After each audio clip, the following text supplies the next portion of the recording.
지난번 유럽성에 갔다가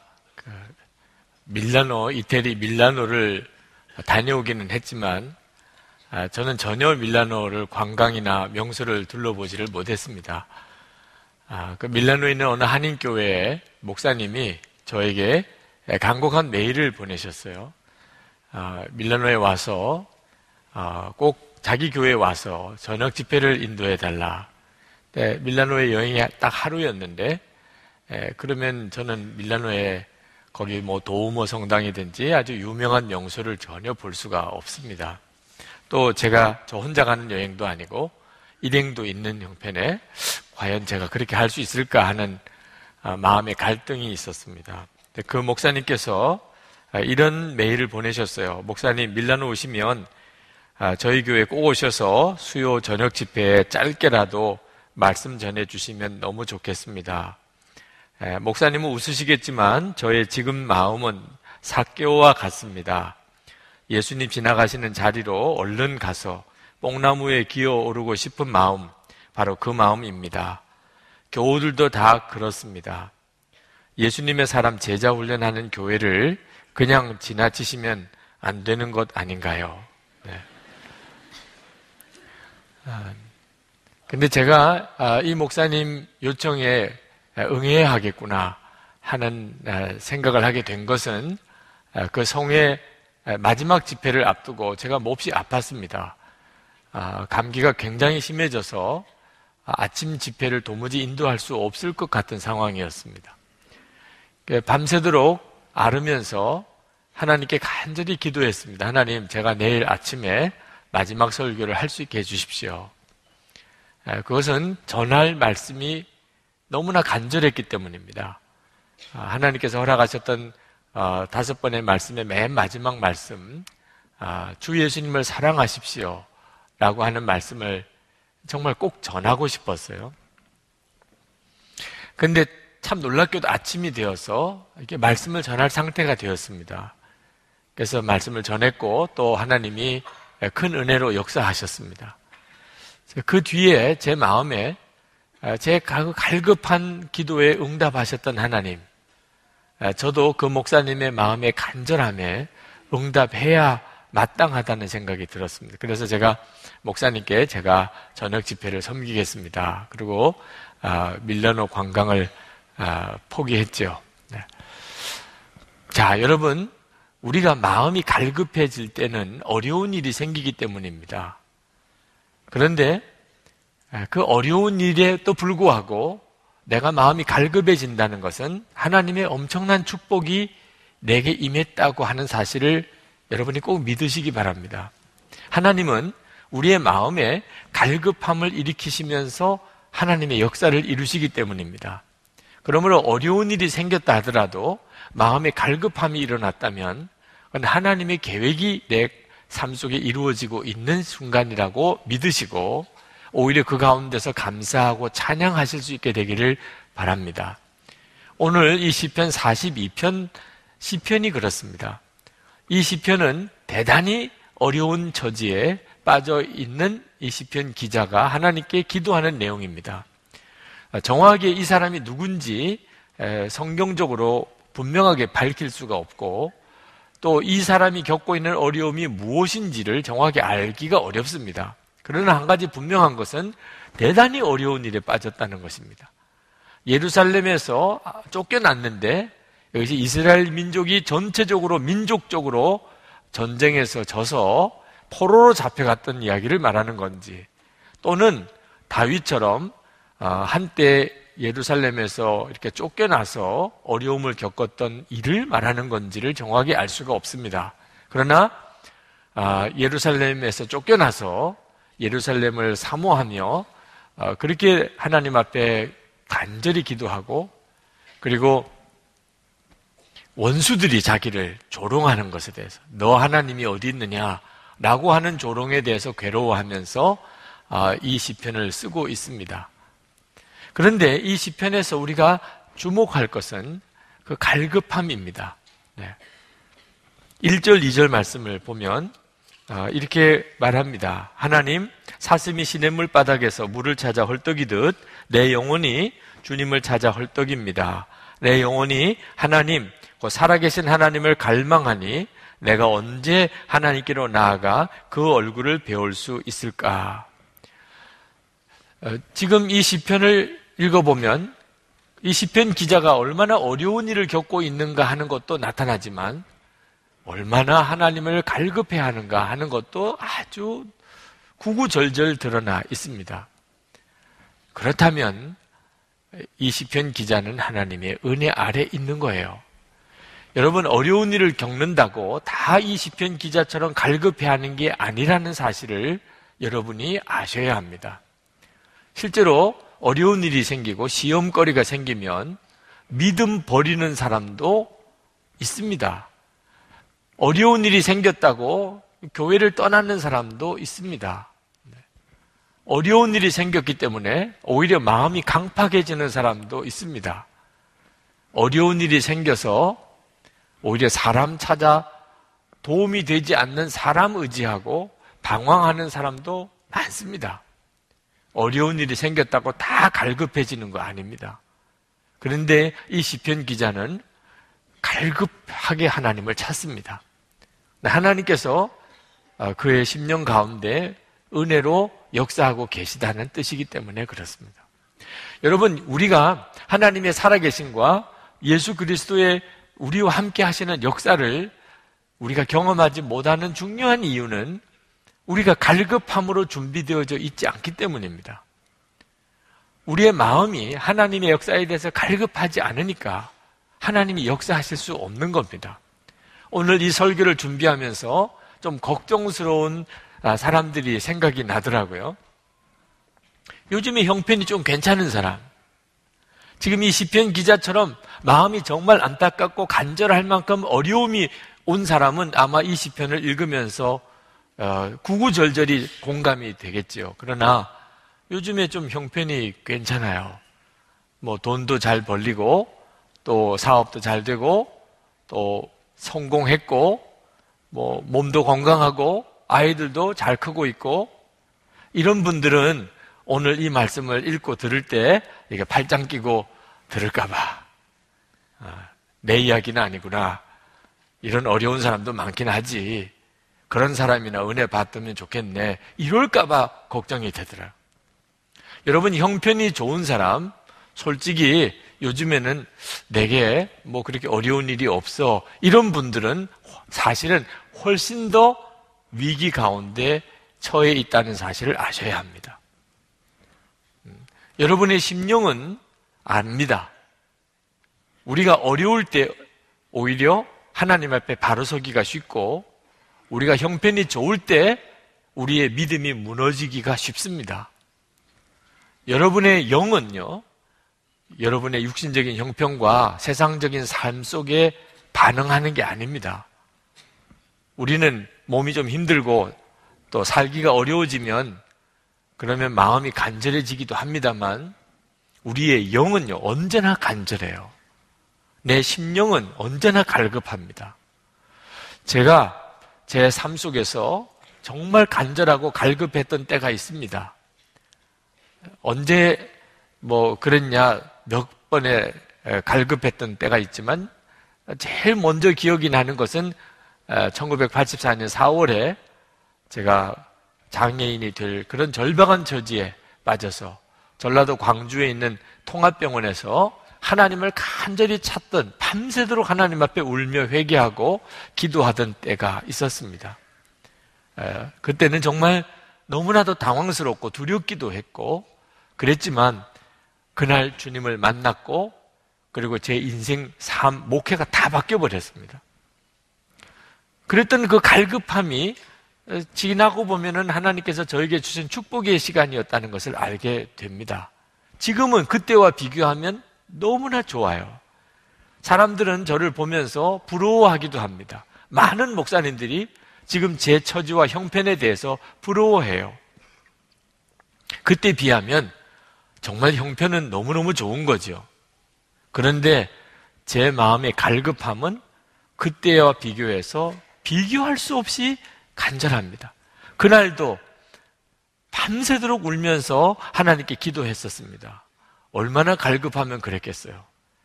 지금은 그보다 훨씬 더합니다. 어떤 때는 지금 내가 정상인가 이런 생각이 들 정도로 제 마음이 하나님을 향하여 갈급합니다. 무슨 어려운 일이 꼭 제게 일어났기 때문이 아닙니다. 무언지 모르게 제 마음의 심령에 하나님을 향한 갈급함이 계속되고 있습니다. 요즘에 이런저런 일들로 인해서 실족하고 무너진 목사님들이 계십니다. 어떤 분들은 저에게 직접적으로, 어떤 분들은 간접적으로 저에게 그 일에 대해서 어떤 제 입장을 이야기하라. 목사님도 한마디 하셔야 되지 않느냐. 잘못된 일에 대해서는 잘못되었다고 말하는 그런 분명한 태도를 좀 가지시라. 이렇게 저에게 충고도 하고 압박하시는 분들이 계십니다. 저는 드릴 수 있는 말씀이 없습니다.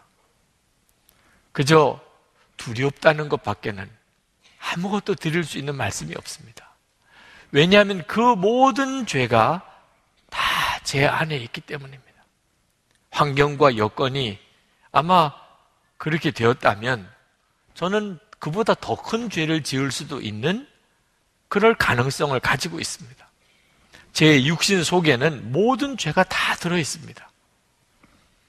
제가 무슨 할 말이 있겠습니까? 육신을 따라 살면 어떤 결과가 온다는 것을 하나님께서 경고로 저에게 보여주셨다는 것 외에는 아무것도 할 말이 없습니다. 그래서 더욱 주 예수님만 바라보려고 애를 씁니다. 그럴 가능성이 저에게 있기 때문입니다. 사람은 형편이 어려울 때 넘어지는 것보다 형편이 좋을 때 넘어질 가능성이 훨씬 큽니다. 그러므로 저에게 있어서 갈급함이 훨씬 큽니다. 주님을 언제나 또렷이 바라보고 저와 함께 계시는 주님을 제가 너무나 분명하게 알 수 있는 그와 같은 상태로 살기를 갈망합니다. 저는 지금까지 제 경험상 예수님을 바라보아야만 제가 죄와 유혹에서 이길 수 있다는 것을 알았기 때문입니다.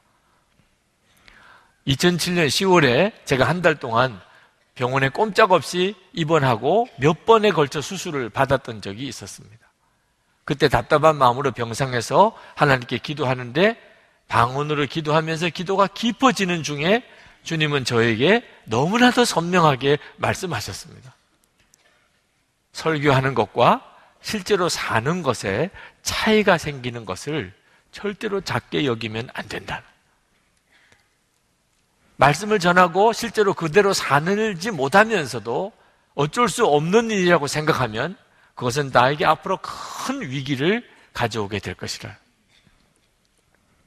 요즘에 제가 그 말씀이 뭘 의미하는지를 알 것 같습니다. 하나님께서 그때 왜 저에게 그 말씀을 하셨는지를 아주 실감할 것 같습니다.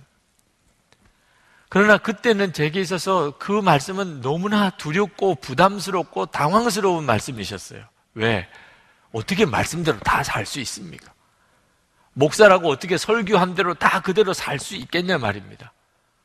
그대로 살지 못해도 말씀에서 그런 은혜가 있으면 전하는 수밖에 없잖아요.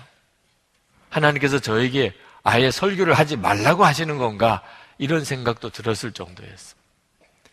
그때 하나님께서 저에게 말씀대로 살 수 있는 가능성이 유일하게 하나 있다는 사실을 깨닫게 하셨어요.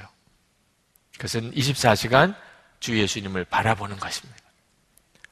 예수님이 나와 함께 계시다는 사실이 너무나 분명하게 바라보아질 때 그때는 어떤 죄의 유혹이 온다 할지라도 저는 그 죄에 넘어지지 않을 수가 있다는 거예요. 아무리 결심해도 안 됩니다. 아무리 많이 알아도 죄의 유혹을 이길 수는 없습니다. 오직 하나입니다. 예수님이 나와 함께 계시다는 사실에 대해서 분명하게 눈이 열리면 그러면 더 이상 죄는 나를 넘어뜨릴 수가 없습니다. 그래서 그때부터 24시간 예수님을 바라보려고 애를 쓰고 그리고 그것을 영성 일기로 쓰고 지금은 우리 교우들에게 그렇게 권해드리는 겁니다. 24시간 예수님을 바라보는 일을 해야 되겠구나. 하는 것을 하나님으로부터 깨닫고 그리고 그렇게 살기 시작했던 일이 바로 그 까닭입니다. 사랑하는 교회 여러분, 지금 현재 우리나라가 굉장히 어렵다고 그럽니다. 우리는 정확한 정보를 알지 못하기 때문에 북한이 도대체 어떤 일을 획책하고 있으며 앞으로 어떤 일이 벌어질지 우리는 모릅니다. 들려오는 소문에 의하면 상당히 심각한 상태에 있는 모양입니다. 근데 우리는 뭘 준비해야 하는 거죠? 여러분, 나라와 우리 민족의 문제를 떠나서도 여러분 개인적으로도 앞으로 올해 여러분에게 무슨 일이 벌어질지 두려운 마음이 있는 분들이 있을 겁니다. 건강의 문제도, 또 경제적인 문제도, 또는 가족의 문제도 여러분을 두렵게 하고 있는 문제들이 아마 있으실 거예요. 뭘 준비해야 되는 거죠? 예수님과 동행하는 것에 대해서 분명한 사람이 되도록 준비해야 합니다. 여러분, 앞으로 어떤 어려움이 올지 모릅니다. 그게 국가적인 문제든 개인적인 문제든 우리가 그런 불안한 삶 속에서 우리가 살아가고 있는데 우리가 준비할 일은 돈 아닙니다. 사람도 아닙니다. 예수님, 내가 믿는 예수님이 그냥 지식으로 믿는 대상이 아니고 내가 예수님에 대해서 많이 아는 정도도 아니고 내게 있어서 예수님은 지금도 살아계신 주님이시고 나와 만나주시는 주님이시고 내게 말씀하시는 주님이시고 내가 그 예수님을 분명하게 알고 예수님과 동행하는 사람이 되는 것입니다. 만약에 예수님이 나와 함께 계심을 내가 바라보고 주님의 음성을 듣는 귀가 열리고 주님과 동행하는 사람이 되었다면 두려워할 일이 없습니다. 어떤 어려운 일이 내게 온다 할지라도 그 문제보다 훨씬 크신 주님이 나와 함께 계시는 게 분명하다면 그러면 주님이 나를 지키실 것이고 인도하실 것이고 책임져 주실 것 아닙니까? 우리가 두려운 것은 우리 스스로가 예수님에 대해서 너무 막연하게 알고 있다는 것입니다. 성도 여러분, 소돔과 고모라가 의인 10사람이 없어서 하나님으로부터 심판을 받았습니다. 우리나라 이 민족에게 있어서 정말 중요한 것이 무엇입니까?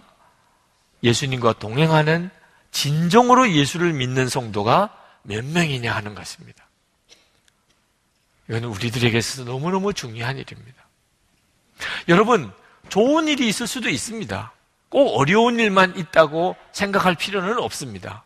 생각 외로, 기대 이상으로 하나님께서 우리에게 엄청나게 좋은 일들을 허락하실 수도 있습니다. 그래도 마찬가지입니다. 여러분들이 예수님과 정말 동행하는 사람이 되지 않는다면 좋은 일은 오히려 여러분에게 화가 될 수가 있습니다. 우리가 하나님 앞에 섰을 때 차라리 내가 가난했었다면, 차라리 내가 병들었었다면, 차라리 내가 실패자였었다면 좋았을 것을 그렇게 탄식할 사람들이 있습니다. 이 세상에서는 돈 많이 벌고 성공하고 하는 것이 다 좋아 보이지만 그것은 오히려 우리에게 영적으로 크게 해로울 수가 있습니다. 준비되지 않은 사람은, 예수님을 바라보는 눈이 뜨이지 않은 사람, 주님과 동행하는 사람이 아닌 경우에는 성공과 부유함이 그의 영혼을 오히려 망하게 만들 수가 있기 때문에 그렇습니다. 그러므로 여러분, 예수님과 온전히 동행하고 주님을 바라보는 일에 대하여 여러분이 준비되어야 합니다. 그런 뜻에서 저는 우리 교회가 말할 수 없는 복을 받았습니다. 저희 교회이기 때문에 그저 무조건 좋게 여기자고 드리는 말씀은 아닙니다. 우리 교회, 하나님께서 요즘 우리 교회 안에 부으신 은혜가 믿어지지 않을 정도입니다. 담임 목사나 우리 부교육자나 우리 장로님들이나 온 교우들이 우리 주님은 살아계신 주님이시고 그리고 그 주님을 24시간 바라보기 위하여 우리가 영성일기를 같이 쓰면서 서로 점검해드리고 서로 세워드리고 목표는 오직 하나, 예수님과 온전히 행복하게 동행하는 삶을 훈련하는 일을 위하여 온 교회가 준비되어져 있는 이런 경우가 쉽지 않습니다.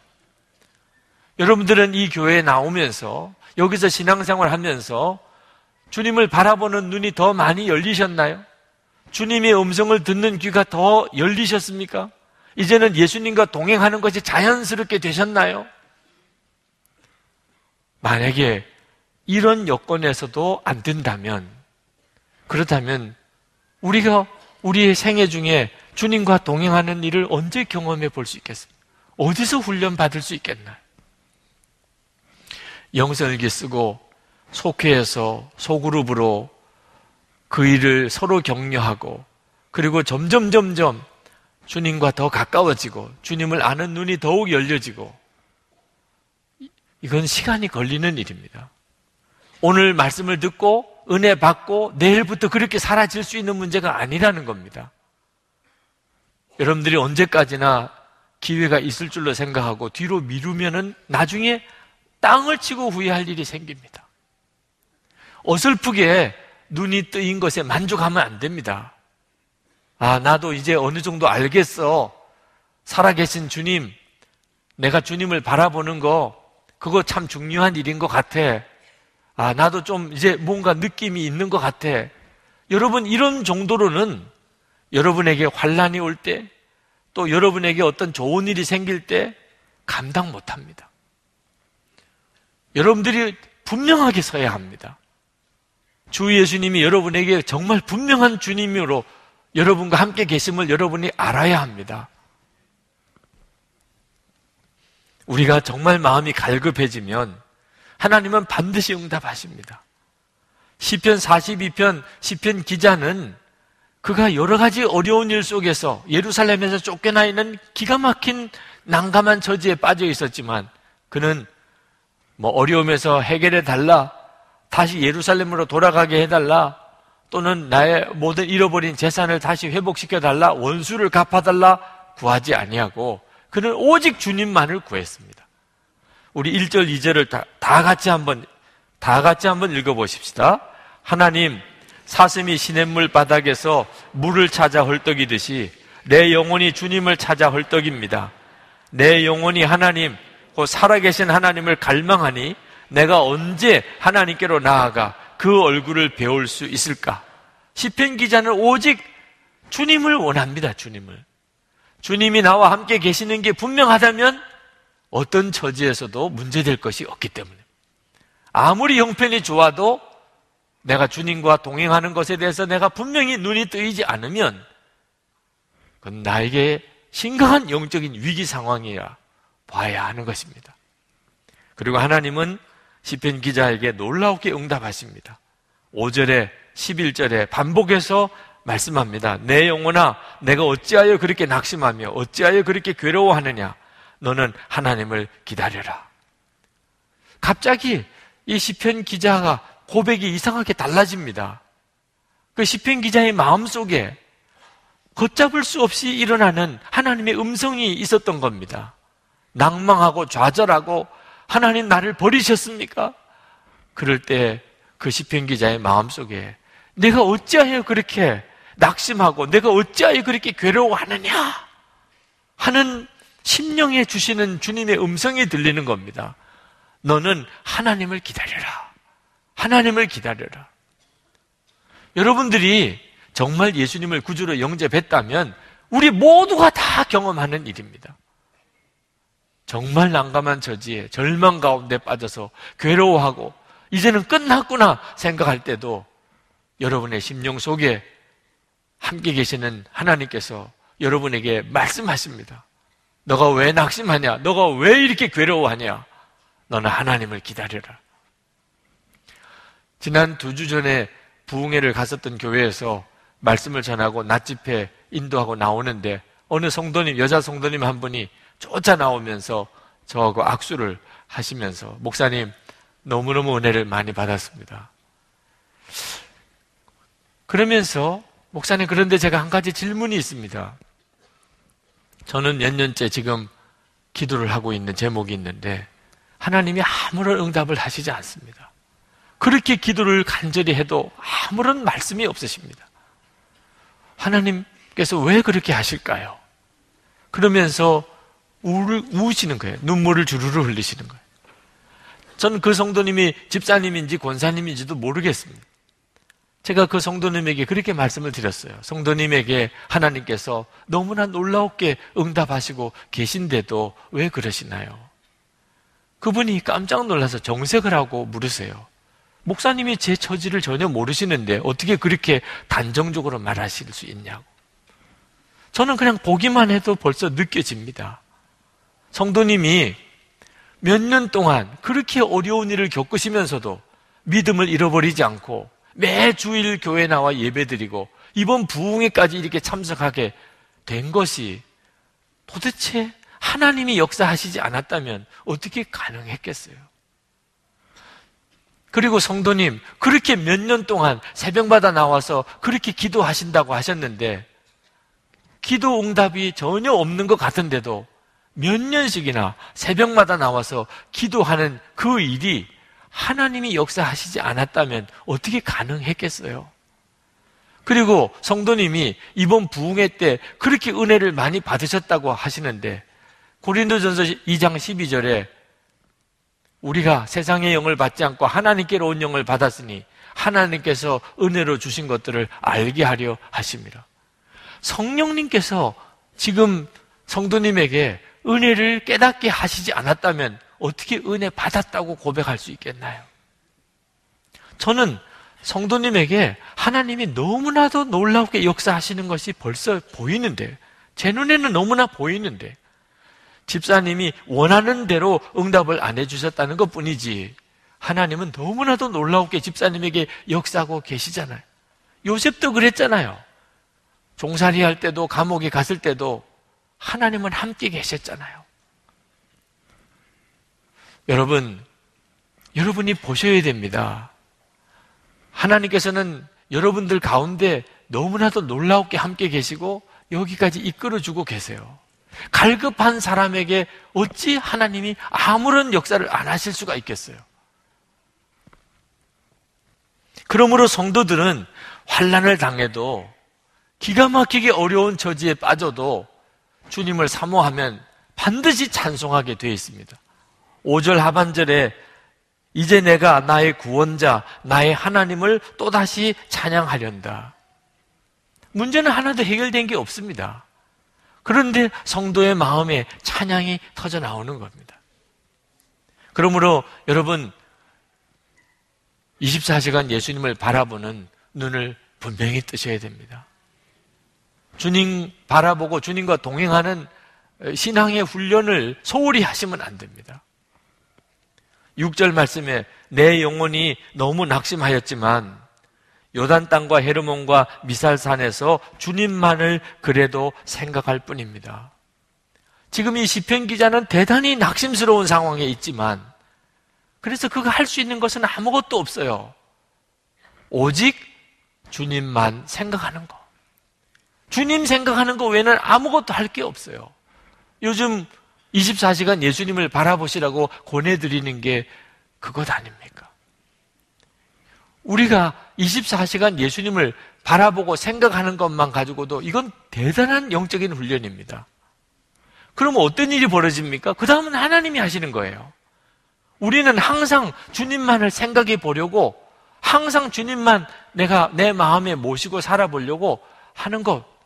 그 다음에는 하나님이 역사하시는데 7절, 8절에 이 시편 기자가 놀라운 체험을 고백합니다.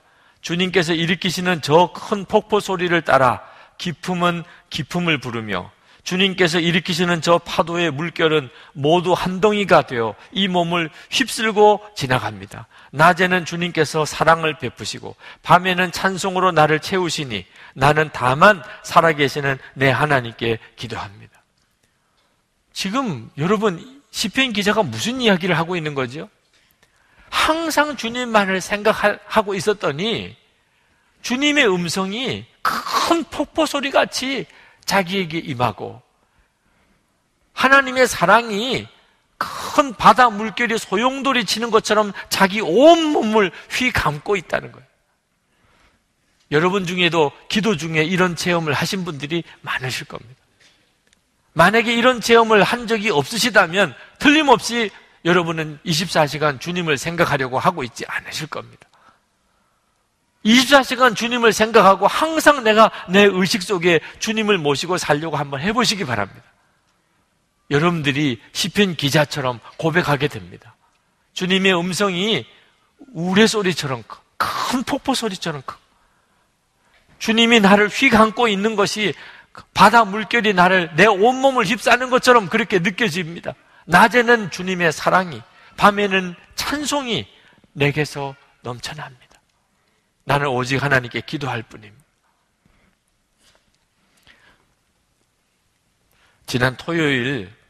지난주 토요일입니다.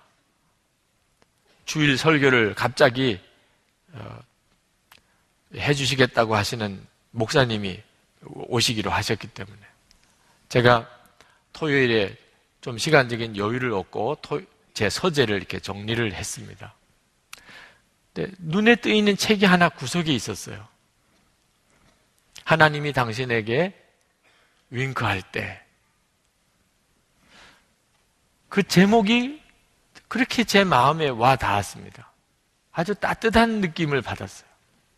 그래서 제가 그 책을 들춰서 이렇게 보니까 하나님이 우리 삶 속에 이렇게 윙크를 보낼 때가 여러 번 있다는 겁니다.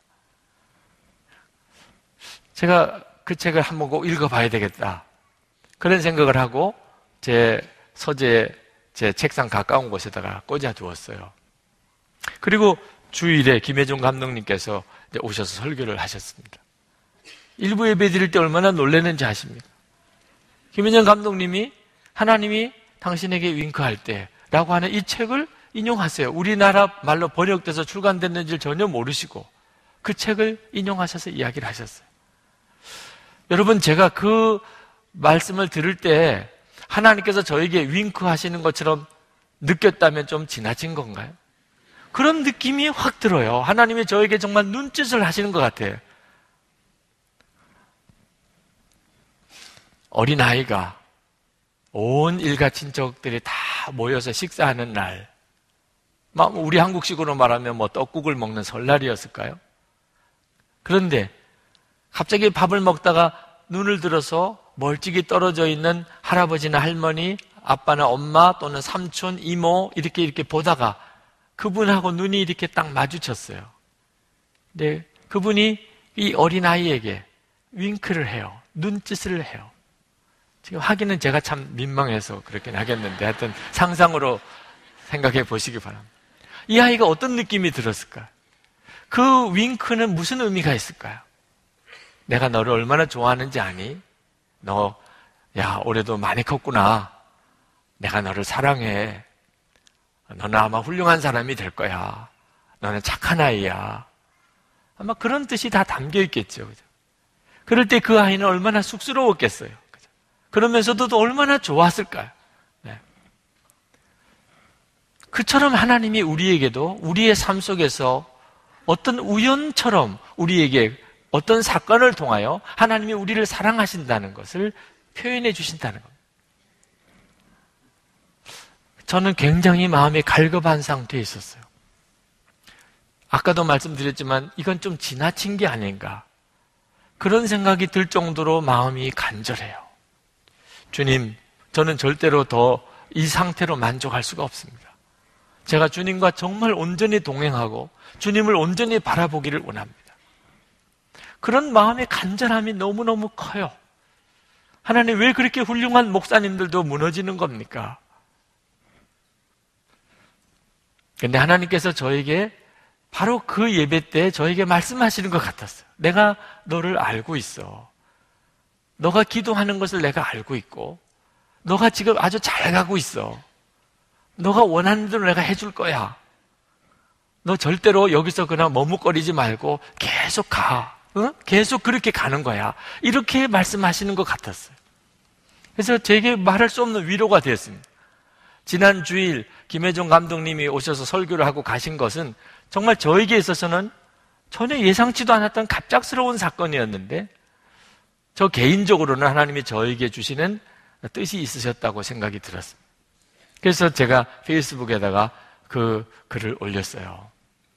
그랬더니 또 이상하게 댓글을 다시는 분이 한 분이 계셨어요. 아니 그게 하나님의 윙크인지 어떻게 아느냐. 네. 모든 걸 다 그런 식으로 다 갖다가 해석해버리면 오히려 많은 사람들을 미혹하는 거 아니겠냐는 거예요. 그렇게 댓글을 기분 나쁘게 다시는 분이 계셨습니다. 생각해 봤습니다. 그럴 수도 있겠다. 모든 걸 다 그런 식으로 다 덧붙여 버리는 것은 문제가 있을 수도 있겠다. 그런 생각도 들기도 했어요. 근데 한번 여러분들에게도 한번 물어보고 싶습니다. 하나님께서 그때 뭐라고 하셨을까? 너는 어떻게 그렇게 모든 걸 다 그런 식으로 해석하니?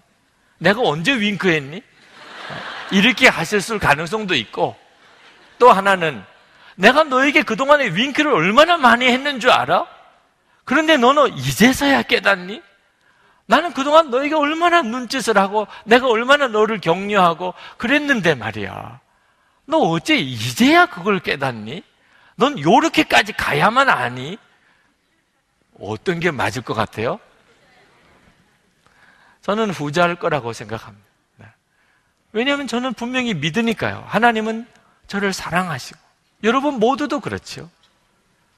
부모님이 아이를 향하여, 오늘 우리 임민택 집사님 좀 닭살 돋는 간증을 하기는 하셨습니다만, 정말 아버지가 딸을 향하여 가지고 있는 그 마음, 그보다 훨씬 더 아시죠, 하나님께서.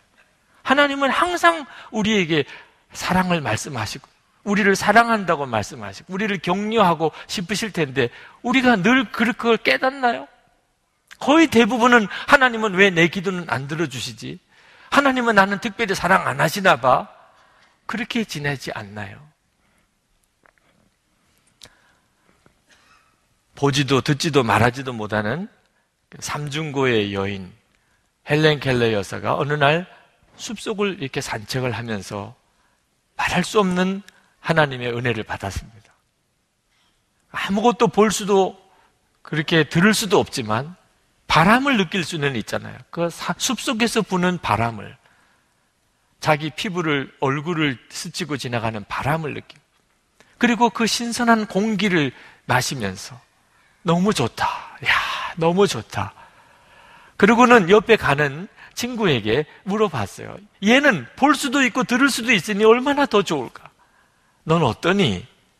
그랬더니 그 친구가 하는 이야기가 뭐 별거 없어, 이렇게 이야기를 하는 거예요. 아니 세상에 어떻게 별거 없을 수가 있어. 나는 보지도 듣지도 못하는데도 이렇게 좋은데 너는 다 보고 들으면서도 어떻게 별거 없을 수 있지? 그리고 이 헬렌 켈러 여사가 사흘만 볼 수 있다면 이라는 글을 썼잖아요. 만약 내가 눈을 뜨고 볼 수 있다면 나는 나의 눈을 뜨는 처음 순간에 나를 이만큼 가르쳐주고 교육시켜준 나의 선생님 에미 설리반을 찾아가겠다.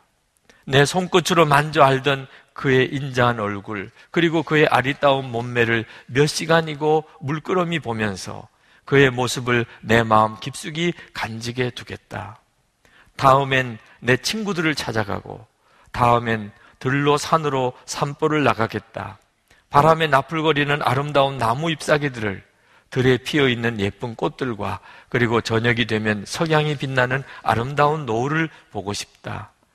다음 날 일어나 새벽에는 먼 동이 트는 웅장한 장면, 아침에는 메트로폴리탄에 있는 박물관, 그리고 저녁에는 보석 같은 밤하늘의 별들을 보면서 또 하루를 보내고, 마지막 날에는 일찍 큰 길에 나가 출근하는 사람들의 얼굴 표정들, 아침에는 오페라 하우스, 오후에는 영화관에 가서 영화를 감상하고 싶다. 그리고 어느덧 저녁이 되면 건물의 숲을 이루고 있는 도시 한복판으로 나가서 네온 사인이 반짝거리는 쇼윈도에 진열되어 있는 아름다운 물건들을 보면서 집으로 돌아와 내가 눈을 감아야 할 마지막 순간에 나를 3일 동안만이라도 볼 수 있게 해주신 나의 하나님께 감사하다고 기도를 드리고 영원히 암흑의 세계로 돌아가겠다. 여러분, 우리가 겪는 모든 일들과 우리가 보는 모든 만물들이 우리를 향한 하나님의 사랑을 우리에게 전해주고 있어요. 우리가 그걸 너무 무심하게 보내는 거죠. 그런데 갈급한 사람에게는 하나님이 어떻게 더 분명하게 보여주실까요? 갈급하다는 게 얼마나 놀라운 축복인지 모릅니다. 여러분, 여러분의 마음에 정말 하나님을 향한 갈급함을 가져보세요. 저는 요즘에 밤에 잠을 잘 때, 아침에 눈을 떴을 때, 밥을 먹을 때, 또는 이렇게 길을 걸을 때 주님이 저에게 놀랍게 임해 주시기를 간절히 갈급한 마음으로 삽니다. 하루 종일이에요. 하루 종일. 주님이 저에게 그렇게 강권하고 계시기 때문에 저는 이렇게 말씀을 전할 때 또는 집회를 인도할 때 하나님께서 저에게 능력을 주셔서 제가 말씀을 전하면 모든 사람들이 하나님의 은혜를 알고 변화를 경험하는 역사가 일어나기를 원했어요. 저는 어떤 사람들에게 손을 얹고 기도하면 그에게 능력이 나타나서 하나님의 기적이 나타나서 그의 문제들이 해결되어지는 이런 역사가 일어나기를 하나님께 원했어요. 사역자라면 다 그럴 것입니다. 그때 하나님께서 저에게 최근에 말씀하신 것이 그와 같은 일은 내가 아침에 눈을 떴을 때 그때 내 심령에 성령이 충만하고 내가 밥을 먹을 때 그때 내 심령이 성령으로 충만하고 내가 길을 가면서 내 심령 속에 성령으로 충만하게 된다면 그런 일이 일어나게 될 것이라. 제가 그때서야 깨달았어요.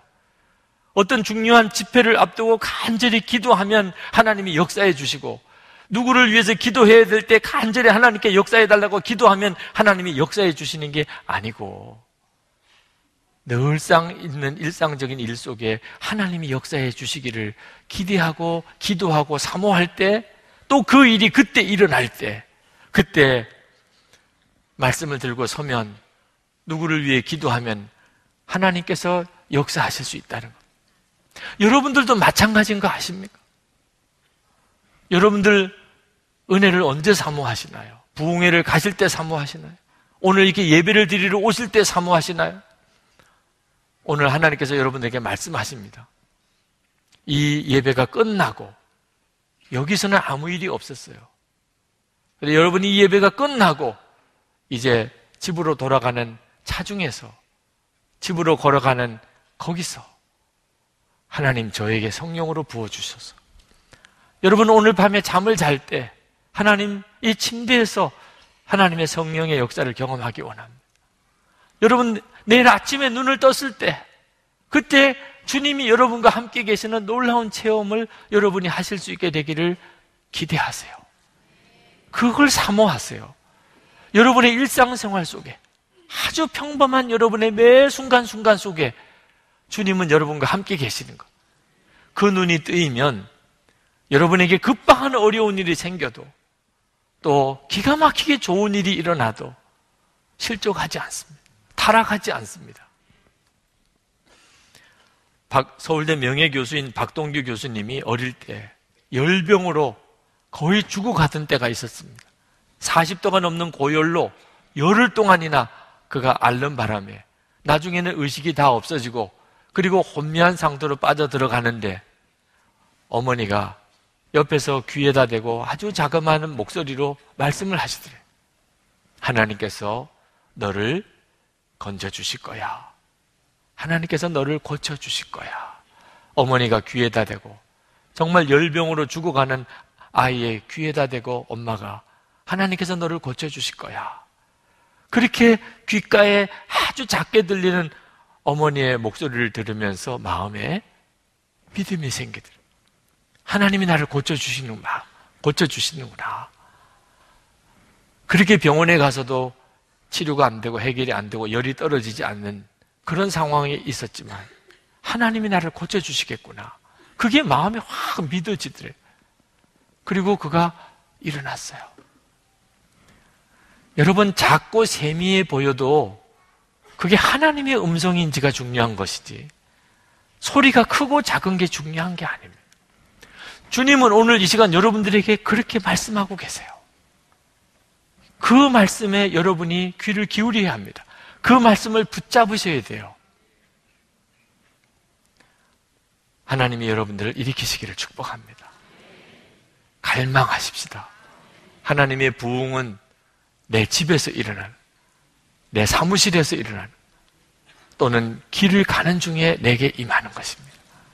주님 그렇게 하소서. 제가 주님을 원합니다. 우리 이 시간 다 같이 우리 기도하십시다. 여러분, 주님을 향한 갈망, 하나님께서 오늘 이 시간 여러분의 마음에 부어주셨습니다. 그 갈망으로 이 시간 주님께 기도하십시다. 통성으로 기도하십시다. 은혜와 사랑이 충만하신 하나님,